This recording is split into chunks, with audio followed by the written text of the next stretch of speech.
Bu, mana bisa ada orang taat terus menerus? Nggak bisa, namanya juga manusia. Yakobus 4 ayat 5. Roh Tuhan diberikan kepadamu, diingininya dengan cemburu supaya engkau melakukan kehendaknya. Pasti engkau mampu. Ya, karena ada Roh Kudus, Roh Allah itu yang menerangi, menginsyafkan, memberitahukan tentang dosa. Lah kamu denger nggak ketika ditegur sama Roh Kudus atau mengeraskan hati?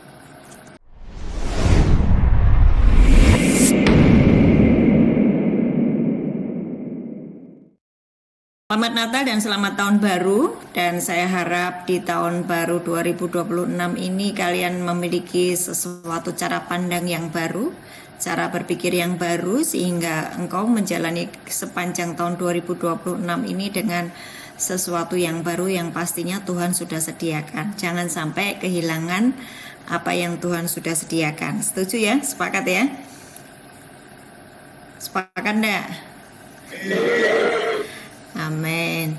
Oke, saya akan memberikan kunci-kunci atau arahan-arahan supaya sepanjang tahun 2026 ini engkau mengalami sebuah progres dalam hidupmu ya. Jadi engkau ibadah itu nggak hanya asal ibadah hanya karena ini adalah kewajiban supaya kita mendapatkan nilai yang baik sehingga mendapatkan remisi, bukan seperti itu saja, tetapi bahwa engkau beribadah itu engkau ketemu Tuhan, engkau mendengarkan firman Tuhan, engkau mendengarkan pesan Tuhan, dan pesan Tuhan itu sangat penting buat hidupmu yang akan bisa mengubah hidupmu ya. Jadi pastikan ketika engkau ibadah itu engkau sungguh memiliki hati yang haus dan lapar akan Tuhan, telinganya dipasang untuk mendengar setiap pesan Tuhan. Karena setiap pesan Tuhan yang kau terima hari itu adalah menjadi pegangan buat hidupmu sepanjang waktu itu. Oke? Nah, ini tahun 2026 ya, saya sampaikan kepada beberapa orang yang sudah mengikuti ibadah di awal tahun bahwa tahun 2026 bukan tahun yang mudah ya. Bukan tahun yang seperti tahun-tahun sebelumnya, kondisinya akan menjadi semakin sulit dan menjadi semakin kacau kelihatannya ya. Tapi bagi orang yang memahami firman Tuhan, engkau ngerti dari awal perjanjian lama dan perjanjian baru, firman Tuhan itu sudah menulis, sudah mengatakannya. Kalau engkau paham, hidupmu tidak akan mengalami kebingungan dan kebimbangan, karena engkau mengerti kebenaran ya. Dan di awal tahun ini saya cuma mau mengingatkan kepada kalian semuanya, teman-teman yang di lapas kelas 2 Tenggarong, bahwa di dalam dunia ini cuma ada dua hal inti atau dasar, yaitu yang baik atau yang buruk ya, yang benar atau yang palsu, berkat atau kutuk, kemudian terang atau gelap ya. Intinya seperti itu, kau harus pahami dulu. Dan engkau tidak bisa berada di pihak yang abu-abu. Nah, ini tolong diperhatikan ya.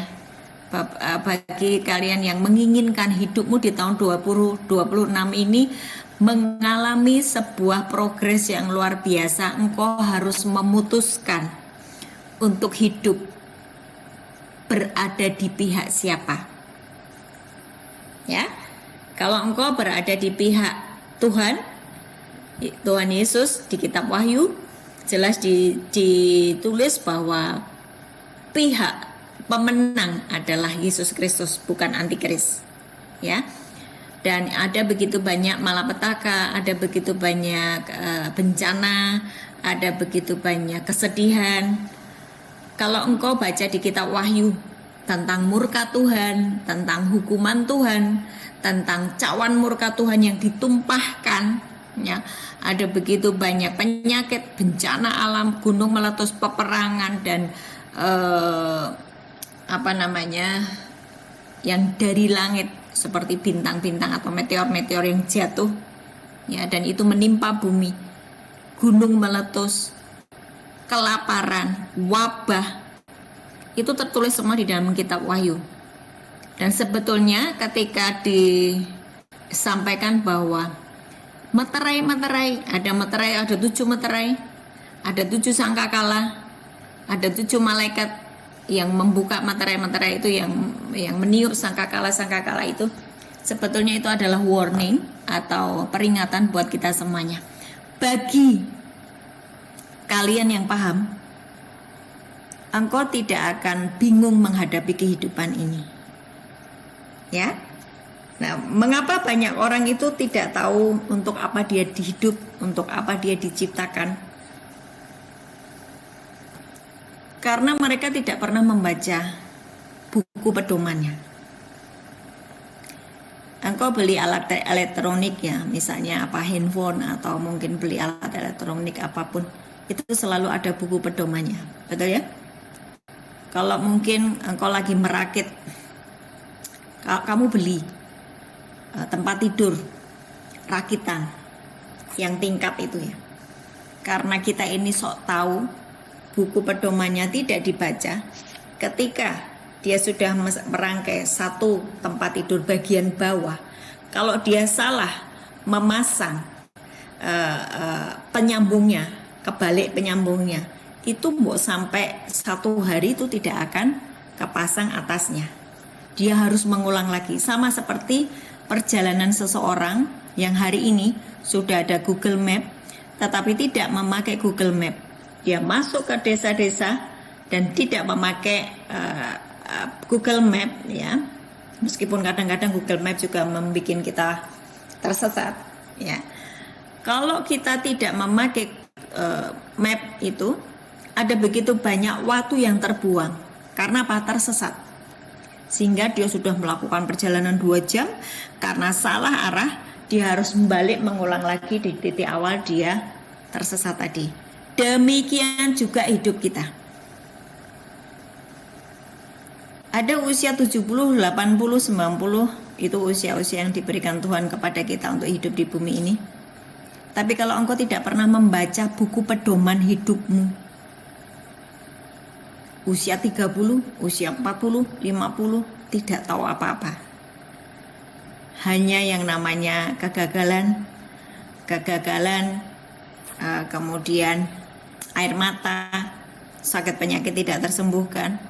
Sementara dari pihak surga, dari pihak Bapamu sudah menyediakannya.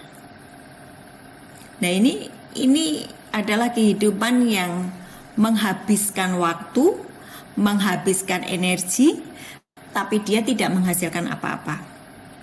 Karena tidak pernah membaca buku petunjuk. Ngerti ya?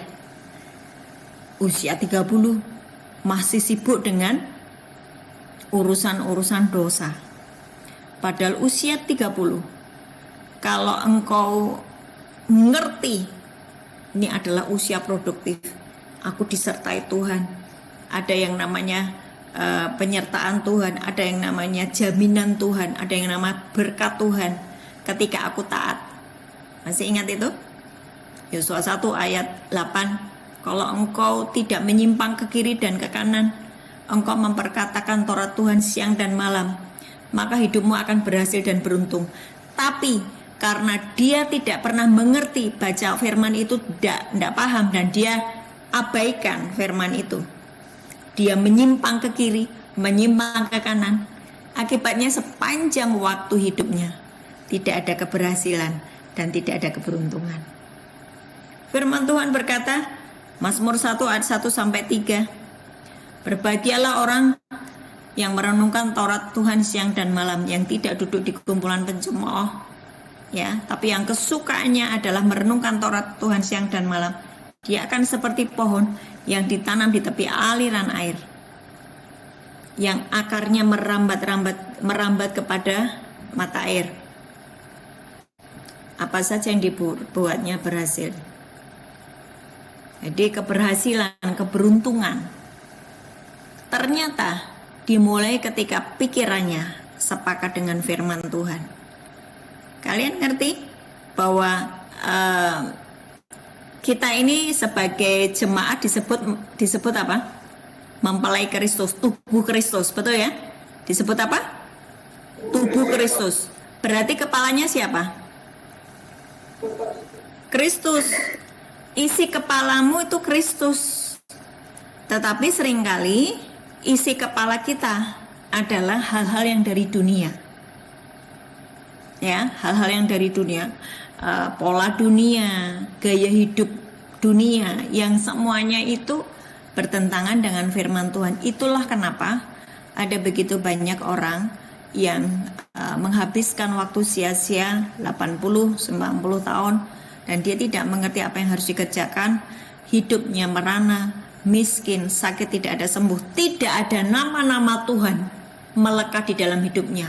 Kalau dia mengatakan Jehovah Jireh, Allah yang menyediakan, dia tidak ngalami, sehingga ngalami yang nama kemiskinan. Nama Allah Jehovah Rafa, Allah yang menyembuhkan. Nama Allah itu tidak ada di dalam dirinya, maka dia sakit dan tidak mengalami yang nama kesembuhan. Ya, Jehovah Shalom, dia adalah Allah yang memberi damai sejahtera. Itu enggak melekat di dalam dirinya, dia tidak mengalami shalom. Isinya cuma marah, pahit, kecewa. Dan itulah kenapa ada begitu banyak orang hidupnya tidak menjadi garam, tapi menjadi tugu garam. Apa maksudnya? Masih ingat? Masih ingat siapa tugu garam? Istrinya Lot, ya kan? Istrinya Lot. Padahal engkau dipanggil sebagai terang dan garam. Nah, seseorang yang tidak mengerjakan apa yang menjadi petunjuk Tuhan, jangan menoleh ke belakang. Ini mumpung tahun baru ya. Mumpung tahun baru ya. Firman Tuhan berkata, janganlah mengingat-ingat masa-masa purbakala. Itu di Yesaya 43 ayat 18. Masa-masa purbakala itu apa sih? Hal-hal yang menyakitkan di masa lalu, hal-hal yang membuat kamu luka di masa lalu. Engkau ampuni, engkau lupakan, dan arahkan matamu ke depan, di mana Yesus sudah berkata, aku akan membuat jalan-jalan di padang gurun, aku akan membuat sungai-sungai bermata air di padang gurun, di padang belantara. Aku membuat sesuatu yang baru. Ini janji Tuhan ini juga berlaku di tahun 2026. Tapi perhatikan angka 6. 2026, 6 itu bicara tentang manusia. Kalau 6 itu artinya sifat kemanusiaannya itu sudah sempurna. Apa maksudnya? Jangan heran kalau di sekelilingmu temanmu yang jahat makin jahat, temanmu yang najis makin najis. Karena apa? Kemanusiaannya semakin sempurna. Tapi kalian dipanggil bukan menjadi orang-orang yang memiliki kedagingan yang sempurna, tetapi engkau diciptakan menjadi manusia ilahi, ya. Engkau diciptakan serupa dan segambar dengan Allah. Artinya kedaginganmu harus mulai dimatikan dan engkau harus belajar hidup di dalam roh, supaya yang dari roh itu semakin sempurna di dalam dirimu. Sekali lagi, menghadapi tahun 2026 itu sudah terjadi pemisahan ya, antara gandum dan lalang, antara engkau itu di dalam gereja itu ada dua, di dalam gereja itu ada dua macam ya, jemaat yang adalah kambing, jemaat yang satunya adalah domba, jemaat yang satunya adalah lalang, jemaat yang satunya adalah gandum. Di dalam satu gereja itu sudah dipisahkan. Nah, saya mau kalian mengerti kebenaran ini supaya apa? Hidupmu tidak sia-sia ya, tetapi akan mengerjakan banyak hal untuk kerajaan Allah. Saudara buka di Matius 13 ayat 24 sampai dengan 30. Matius 13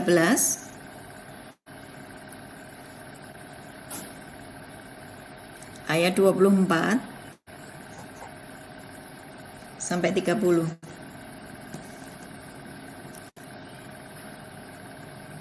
Perumpamaan tentang lalang di antara gandum. Ada yang mau membacakan?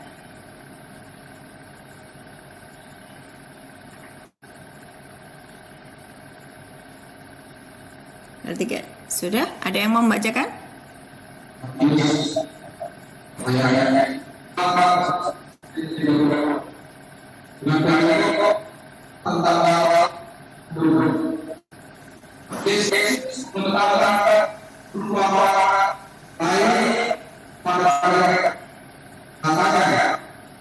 Hal kerajaan surga.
Oke, ya suara kalian itu putus-putus, tapi saya harap yang ikuti Zoom membaca sendiri ya di dalam Matius 13 ayat 24 sampai dengan 30 ya.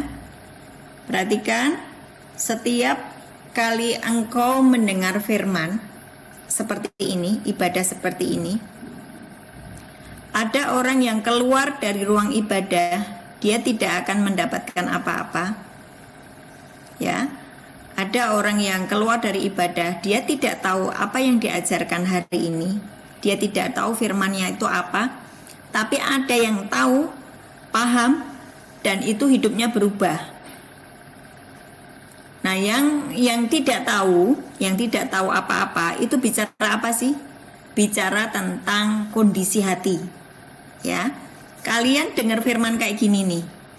Kalau hatimu tidak haus dan lapar, pikiranmu bercabang kemana-mana. Ya, artinya bahwa engkau sedang menyiapkan tanah hati yang tidak siap untuk ditaburi benih firman.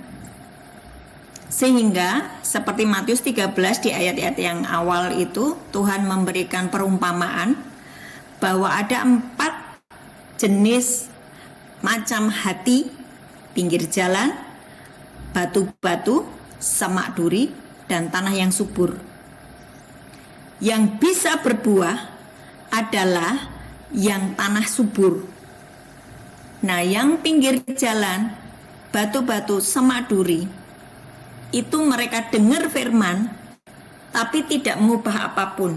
Nah, itu sebetulnya bagian dari lalang, bagian dari kambing, bagian dari 5 wanita bodoh. Ngerti ya? Ini bicara tentang pemisahan.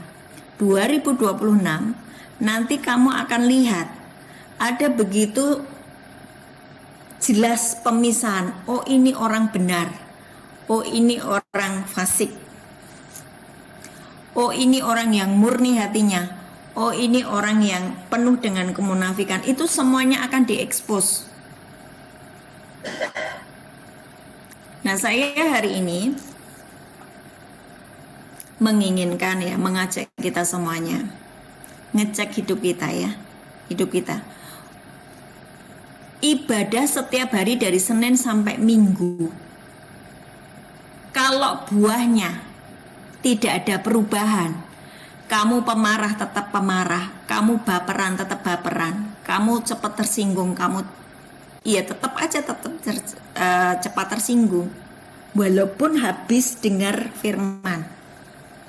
Itu artinya setiap engkau dengar firman, hatimu masih keras, semak duri, batu-batu.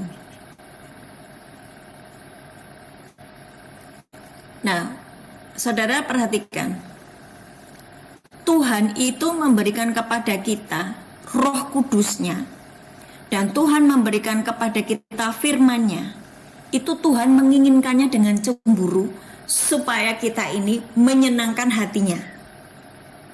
Waktu kita ini hidup menyenangkan hatinya, segala sesuatu apapun yang kamu butuhkan untuk hidup di bumi ini, Bapa yang baik itu pasti memberikannya kepadamu, dan pasti keinginanmu itu sudah selaras dengan firman. Saya ulangi. Buka di Yakobus 4 ayat 5. Roh Kudus yang ditaruh di dalam dirimu diingininya dengan cemburu. Ya, Yakobus 4 ayat 5.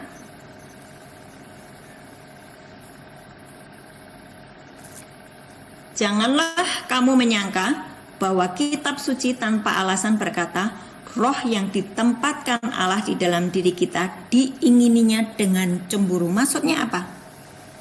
Waktu kalian baptis, waktu kalian terima Yesus sebagai Tuhan dan Juru Selamat, surga terbuka di atasmu, Roh Kudus seperti merpati turun ke atasmu, seperti yang terjadi dalam pembaptisan Yesus terjadi juga di dalam dirimu. Bahwa ketika engkau terima Yesus sebagai Tuhan dan Juru Selamat, Bapa di surga mencurahkan rohnya kepadamu, memberikan Roh Kudusnya ke dalam dirimu. Dan roh yang diberikan kepadamu itu diinginnya dengan cemburu. Maksudnya apa? Untuk kesenangan Dia.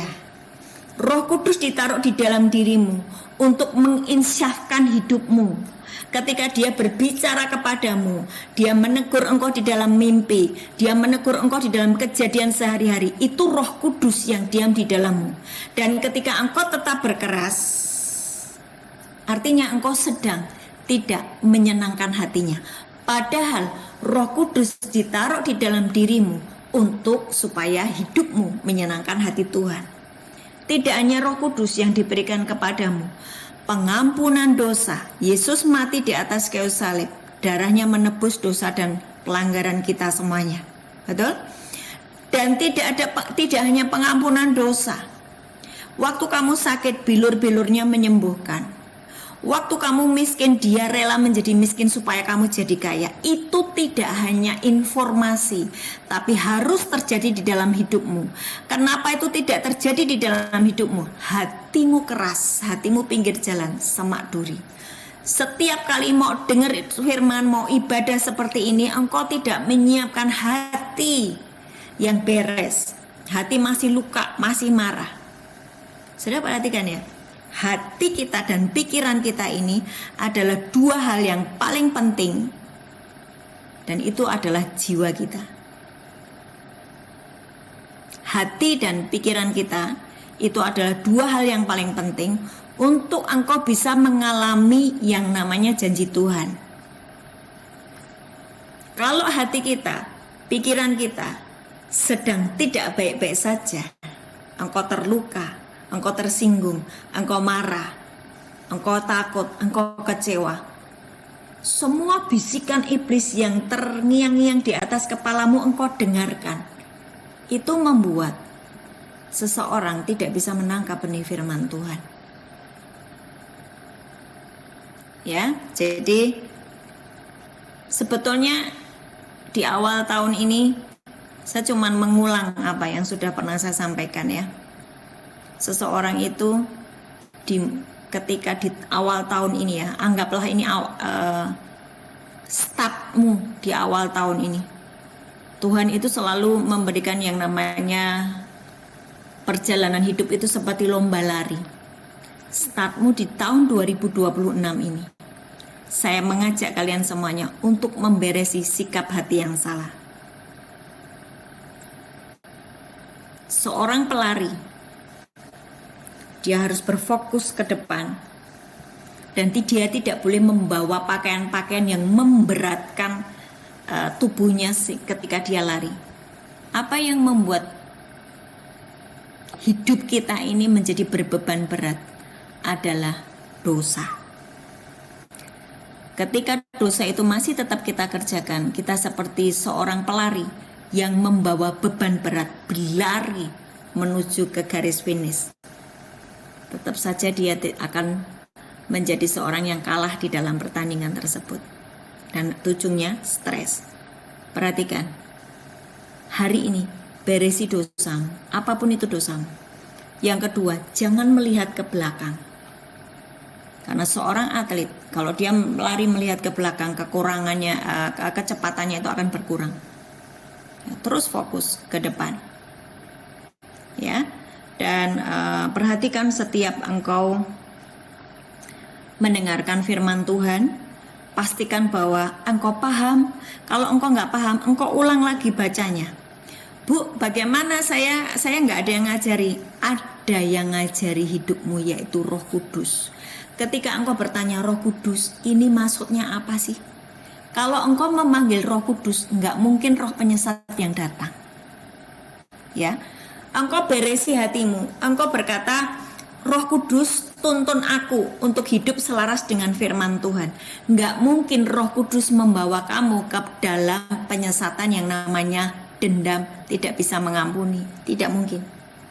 Ketika Roh Kudus mengajarkan kepadamu untuk mengampuni, engkau melakukannya, maka engkau sedang belajar mendengar Roh Kudus berbicara. Buat apa sih kok kita ini terus mendengarkan Roh Kudus? Saudara perhatikan.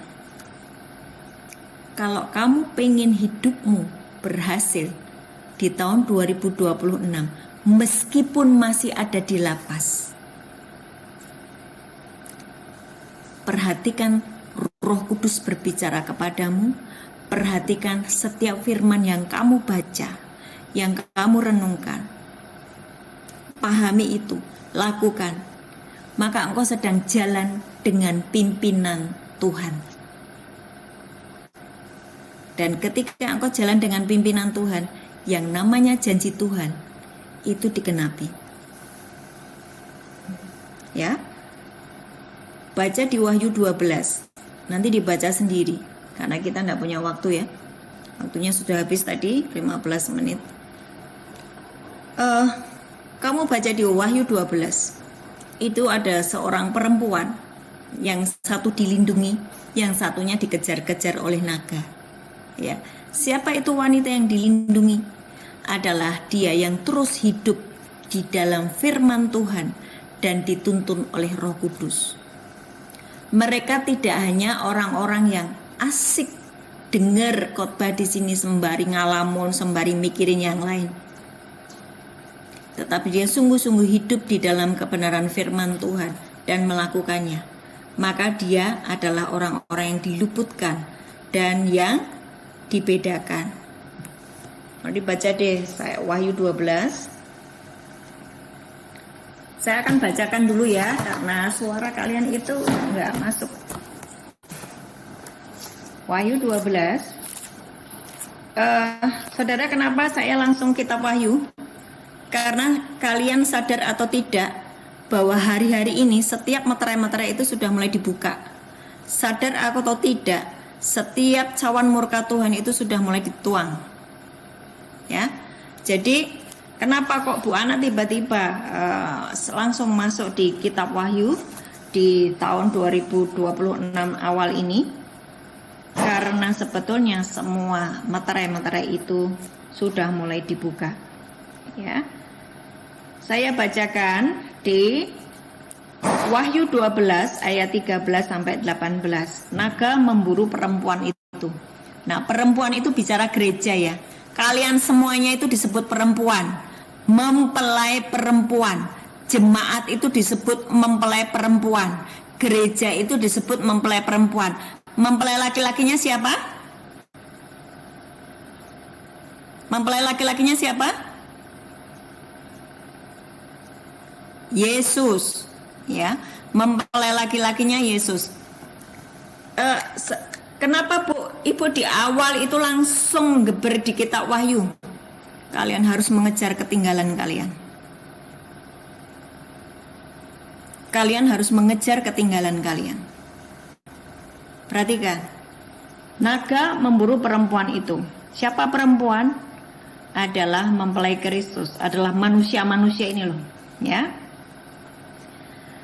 Dan ketika naga itu sadar bahwa ia telah dilemparkan ke atas bumi, ayat 13 ya, Wahyu 12 ayat 13. Ketika naga itu sadar bahwa ia telah dilemparkan ke atas bumi, ia memburu perempuan yang melahirkan anak laki-laki itu. Gereja yang melahirkan orang-orang yang takut akan Tuhan. Anak laki-laki itu hurufnya besar, ini bicara tentang Yesus Kristus. Tetapi sekarang kita ini adalah mempelai Kristus, dilahirkan oleh gereja. Oke? Kepada perempuan itu diberikan kedua sayap dari burung nasar yang besar, supaya ia terbang ke tempat di padang gurun di mana ia dipelihara jauh dari tempat ular itu selama 1 masa, 2 masa, dan setengah masa. Perhatikan, ini ada mempelai atau perempuan atau keturunan dari gereja atau jemaat yang dilindungi oleh sayap burung, ya.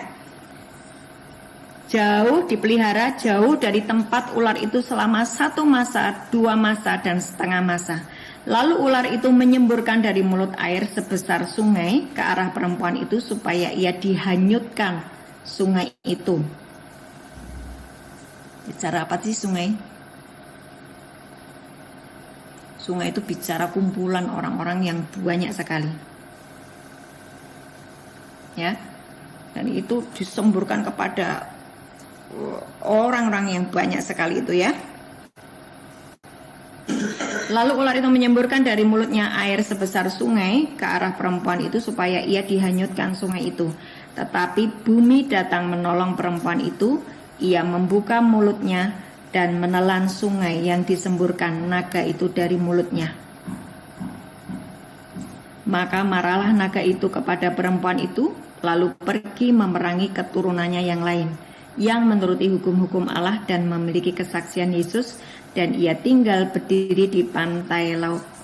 Perhatikan, di awal tadi saya mengawali dengan cuman ada 2 di dunia ini.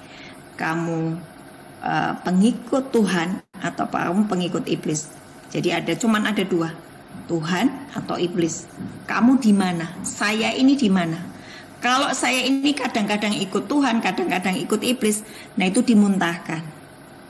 Nah di Wahyu 12 ini ada 2 perempuan, ada 2 jemaat, jenis jemaat. Yang pertama adalah mereka yang akan dilindungi di masa kesusahan. Yang kedua, ayat 17. Naga itu marah kepada perempuan lalu memerangi keturunannya yang lain, yang menuruti hukum-hukum Allah dan memiliki kesaksian Yesus. Kamu tinggal di gereja ini, kamu ngerti hukum-hukum Allah dan berusaha untuk mentaati hukum-hukum Allah. Tapi kalau tidak konsisten, tobat kumat, kadang jadi kambing, kadang jadi domba, kadang terang, kadang gelap, ya. Kamu tidak menghasilkan buah. Nah, waktu engkau tidak menghasilkan buah dan tidak ada meterai di dahimu bahwa kamu milik Allah, maka si naga ini akan mengejar juga jemaat yang ada di gereja. Walaupun itu di dalam gereja ibadah siang malam 1 hari 1 minggu 7 kali. Tapi kalau engkau tidak melakukan kehendak Tuhan, firman kamu ngerti tapi kamu tabrak. Firman engkau tahu bahwa engkau harus mengampuni 490 kali tapi kamu sebentar-sebentar baper, bentar-bentar marah, sebentar-sebentar tersinggung. So sorry, bahwa ayat Alkitab ini mengatakan engkau diburu naga. Tapi saya mau, mari semua jemaat, milikilah hati yang taat, milikilah hati yang lembut untuk mau diajar dan untuk mau dididik. Bahwa Ketika Roh Kudus ditaruh di dalam hidupmu, diingininya dengan cemburu. Ketika 1 Petrus 1 ayat 23, benih firman itu diberikan kepadamu, engkau harus memasang telingamu untuk mendengar firman Tuhan. Wahyu 2 dan Wahyu 3, 7 kali Tuhan berkata, barang siapa bertelinga hendaklah ia mendengar apa yang disampaikan Roh kepada jemaat-jemaat. Jika hari ini kamu dengar firman tetapi kamu abaikan, kamu tolak firman, maka keberadaannya adalah seperti jemaat atau keturunan yang lain yang dikejar oleh naga. Maksudnya apa? Cuman ada 2. Bagaimana saya melihat saya hari ini dikejar naga atau dilindungi oleh Tuhan? Kelihatan dari buahnya. Cuma ada 2. Ulangan 28. Kamu mengalami berkat atau kamu mengalami kutuk.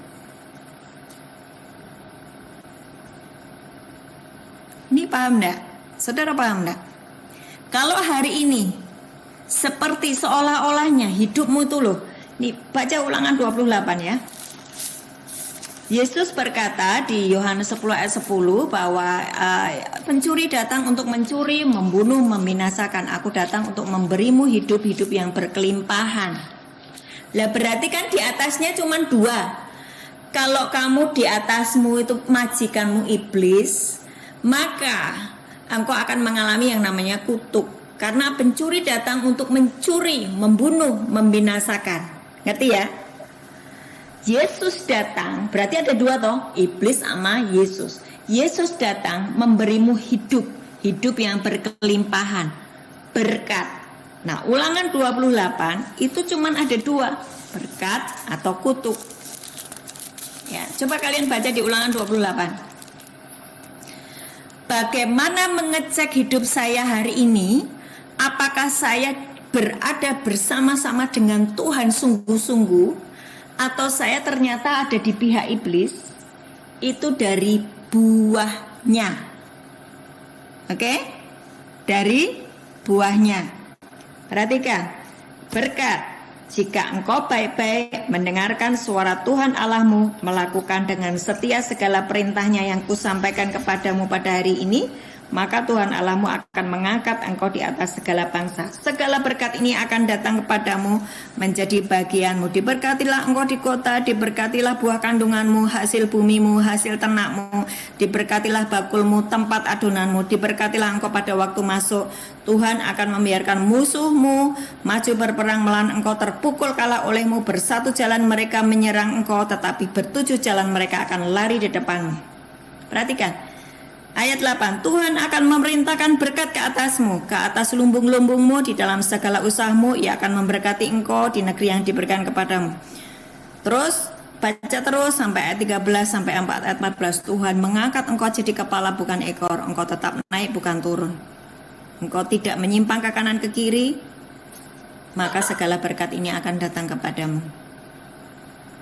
Banyak orang hanya mengklaim berkat, tetapi ayat yang pertama tidak dikerjakan, dan ayat yang ke-14. Ayat yang pertama dan ayat yang 14 tidak dikerjakan. Ayat yang pertama, engkau baik-baik mendengarkan suara Tuhan Allahmu. Kupingmu ini loh. Barang siapa bertelinga hendaklah ia mendengar apa yang dikatakan Roh kepada jemaat-jemaat.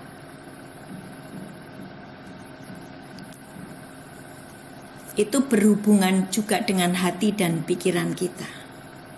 Kalau engkau berkata, Tuhan, aku akan membuat sebuah perjanjian dengan engkau. Mulai tahun 2026 ini aku mempersembahkan hidupku, tubuh, jiwa, dan rohku sebagai persembahan yang hidup dan kudus dan berkenan di hadapanmu. Tapi kalau telingamu lagi dengar firman, kamu dengar suara yang lain.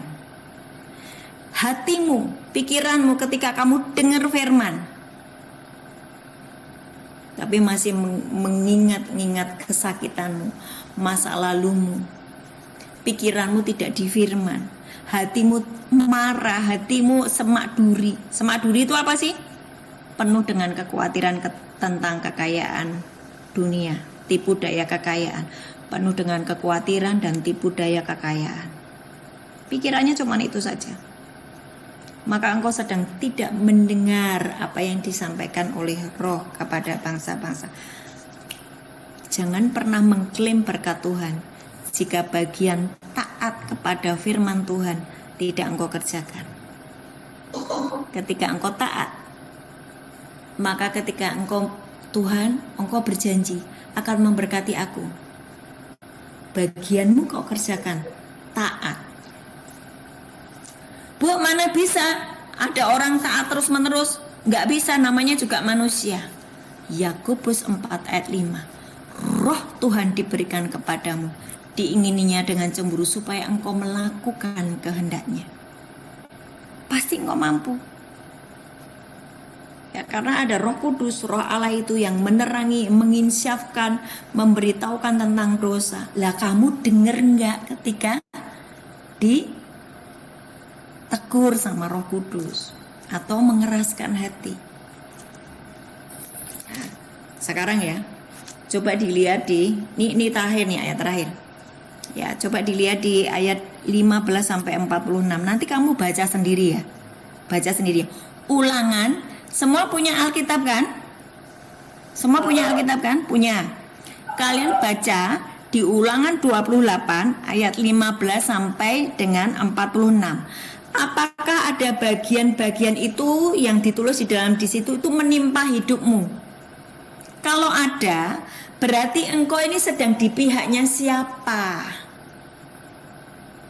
Ngerti ya?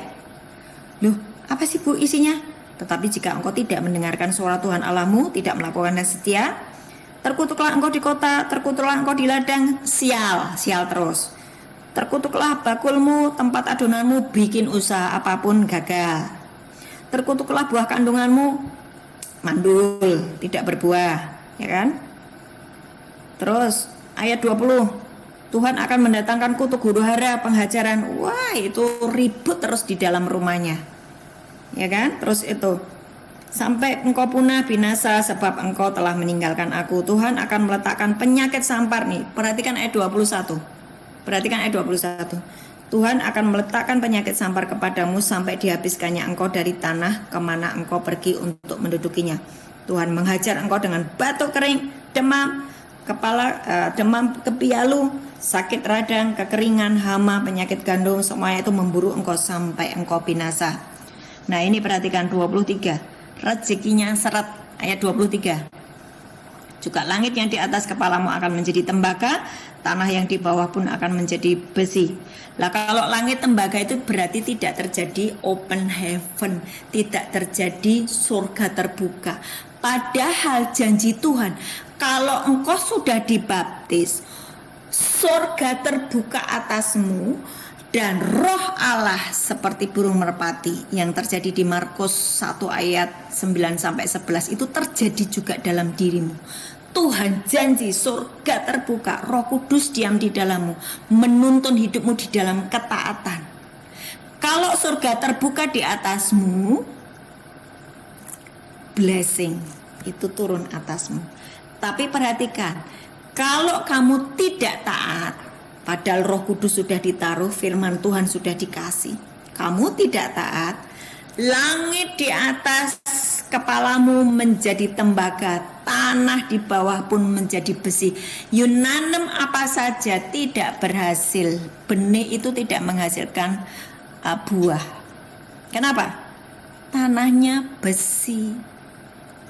Seorang petani tanahnya batu aja nggak bisa hidup paling sebentar, akarnya sedikit, apalagi besi. Paham ya? Kalau paham kasih jempol gini dong. Hari ini Tuhan memberikan janji. Kalau engkau sudah terima Yesus sebagai Tuhan dan Juru Selamat, buka di Markus 1 ayat 9 sampai 11. Surga terbuka di atasmu. Roh Kudus menyertai hidupmu. Dia berjanji dia menyertai engkau sampai Maranatha, sampai akhir zaman. Nah, kalau surga terbuka, apapun yang kau kerjakan berhasil. Dan Tuhan juga sudah menyampaikan firman-Nya, akan ada pemisahan. Kamu gandum atau lalang, kamu kambing atau domba, Kamu terang atau gelap? Kamu garam atau pasir? Kamu garam atau tugu garam?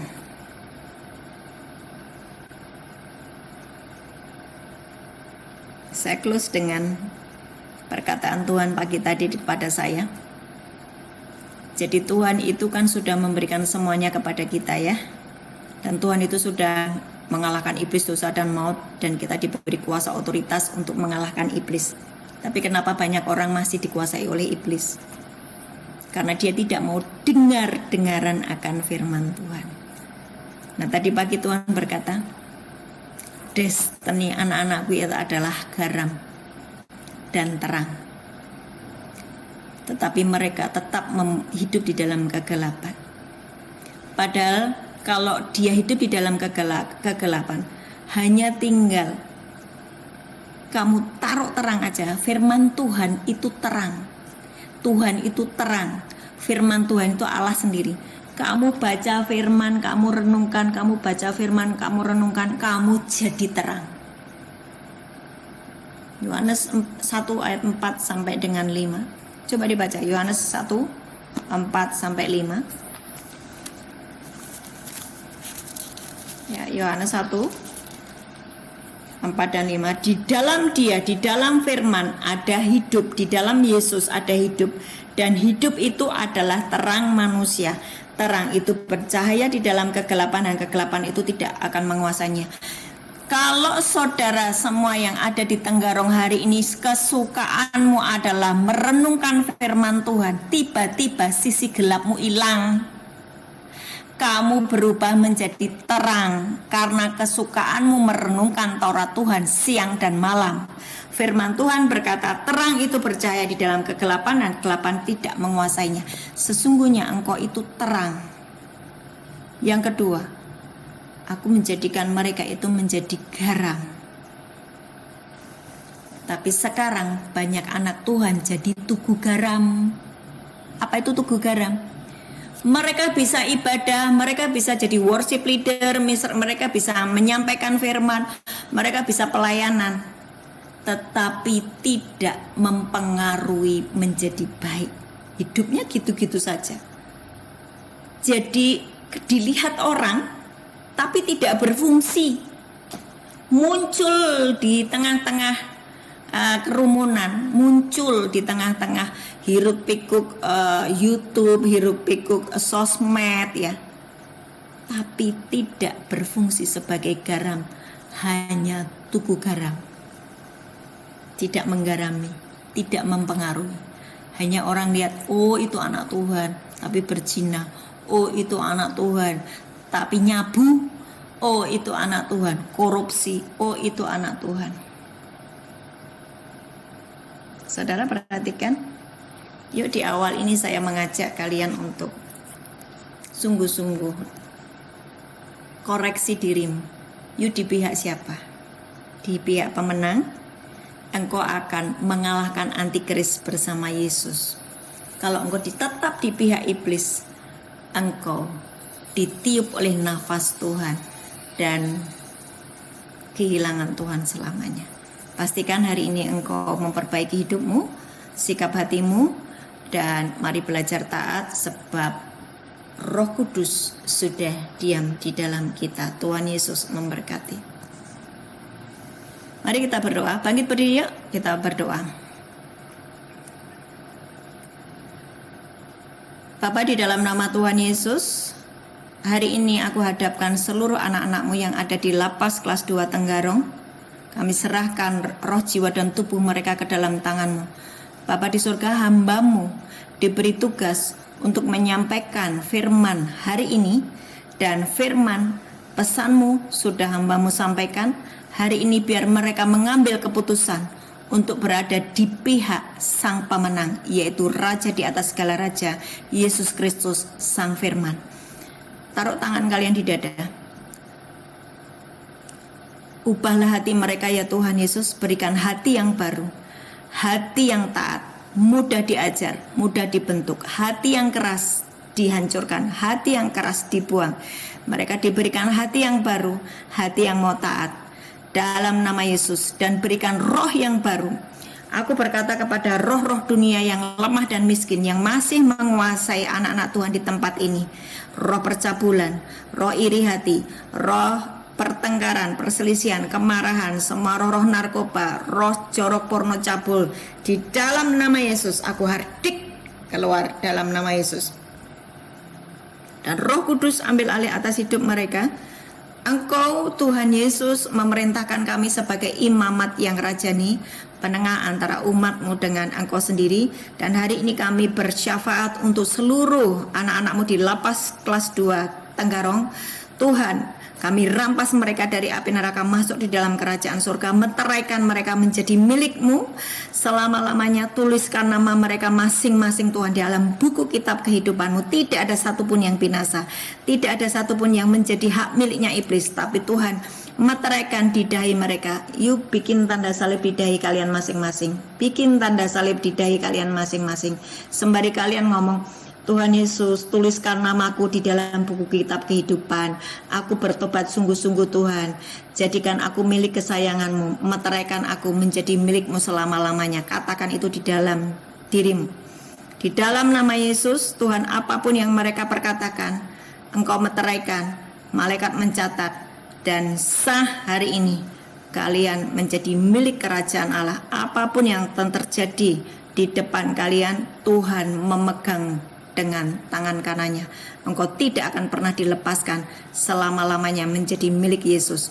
Bapa, Engkau berfirman, siapapun yang sudah aku taruh di dalam genggaman tanganmu, tidak ada yang bisa merampas dari tanganmu. Hari ini meteraikan seluruh anak-anakmu yang ada di lapas kelas 2 Tenggarong ini, Tuhan, menjadi milikmu selama-lamanya di dalam nama Yesus. Angkat tanganmu, terima berkat. Tuhan memberkatimu dan melindungimu. Tuhan menyinari engkau dengan wajahnya dan memberi engkau kasih karunia. Tuhan menghadapkan wajahnya kepadamu dan memberi engkau damai sejahtera. Amin. Amin. Amin. God bless.